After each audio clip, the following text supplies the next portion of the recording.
When you're in power, it feels permanent, right? Like you're untouchable, that the rules just don't apply to you. But what happens when all that power just vanishes? Not over years, but in a handful of hours. We're about to dive into a truly brutal, lightning-fast fall from absolute control to total confinement. Just after 2 in the morning, a man is sleeping inside a military fortress, protected by thousands of guards. By 9 o'clock that same night, he's being handcuffed and processed into a tiny cell in Brooklyn, New York. Think about that. 2 completely different universes on the very same day. 19 hours. That's it. That's the entire window it took for the world of Nicolás Maduro to completely implode. From the absolute peak of a nation's power structure to the very bottom of the US federal prison system. Now, to really understand the sheer scale of this fall, you first have to grasp the world he was living in right before it all came crashing down. And let me tell you, this wasn't just a palace, it was a fortress, built out of paranoia and power. First off, Maduro didn't even live in the official presidential palace. No, he lived inside Fuerte Tiuna, which is Venezuela's largest military base. His personal room was basically a bunker, complete with a reinforced steel door and armored walls. He was surrounded constantly by thousands of guards, and intelligence reports said hundreds of Cuban advisors were there, monitoring his every move. And when he traveled, it was on a private Airbus jet that could fly nonstop to friendly capitals like Moscow or Tehran. This was a man who was totally, completely sealed off from reality. So while Maduro was living inside this bubble of total protection and, frankly, luxury, the country he was supposed to be leading was completely disintegrating. The contrast between his life and the lives of ordinary Venezuelans, it's just staggering.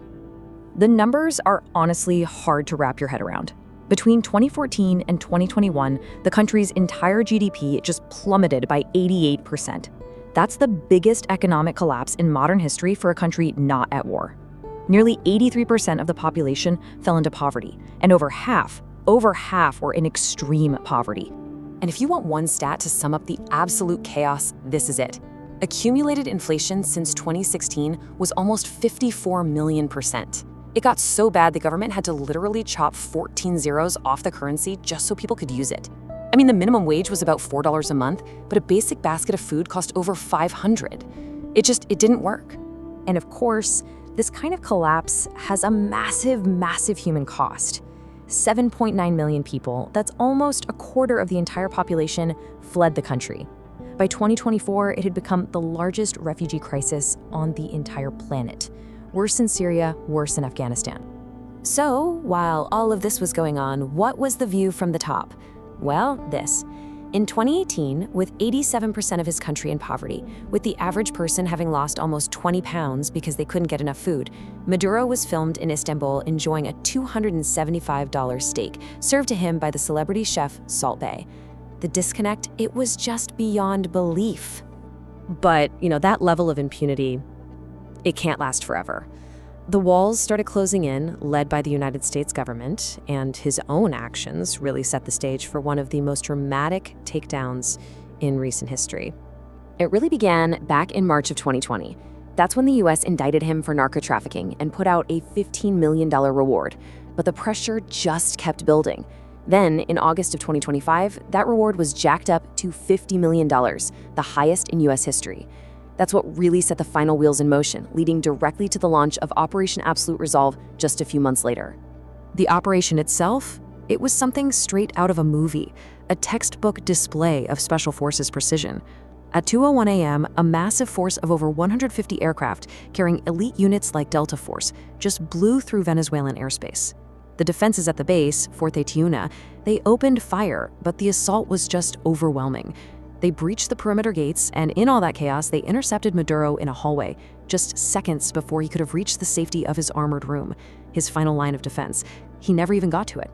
And just like that, the world of private jets, armored rooms, and military fortresses was gone. And it was replaced by something else. Something much worse. His new reality, the Metropolitan Detention Center in Brooklyn. Now, this is not just some regular prison. MDC Brooklyn has a notorious reputation. The Associated Press literally called it hell on earth. A federal judge described its conditions as dangerous and barbaric. It's known throughout the entire system as one of the most troubled, most brutal facilities there is. And that's where he landed. So what's his new home like?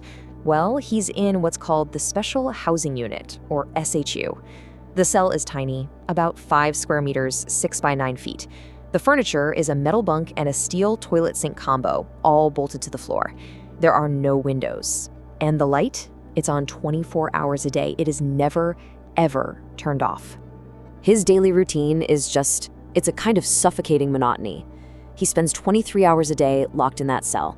The 1 hour of recreation he gets is just 3 times a week, spent all alone in an indoor cage. His meals get passed through a little slot in the door. The toilet? It only flushes automatically a few times a day. And all of this happens to a constant, maddening soundtrack of screaming, crying, and banging from the other cells. And if you think that sounds bad, listen to this first-hand account from another famous inmate there, Ghislaine Maxwell. She testified about raw sewage dripping into her cell and vermin droppings falling from the vents directly onto her food. These are the conditions he now has to live with every single day. And then there's this, maybe the most personally brutal detail of his new life. His wife, Cilia Flores, she's also being held at MDC Brooklyn, just in the women's wing. They are in the same building complex, separated by maybe 200 meters of concrete and steel, but they will never see or speak to each other again. Now, Maduro's story, it feels so extreme and so unique, but it's really not.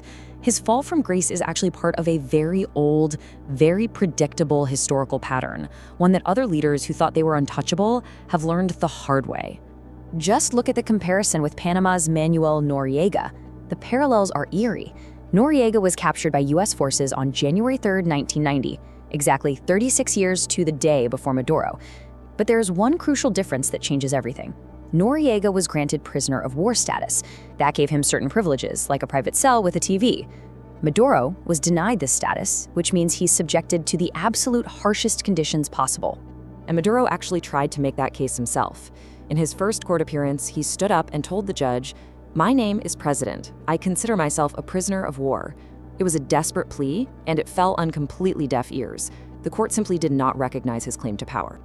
And you see, that's the real core of this story. The tiny cell, the bad food, the constant noise, that's all just the physical side of it. The true punishment for a man who once controlled an entire country, its army, its oil, its courts, is the total and absolute loss of control over everything. He can't even decide when to turn off a light or when to flush his own toilet. In the end, this is a lesson about the nature of power itself.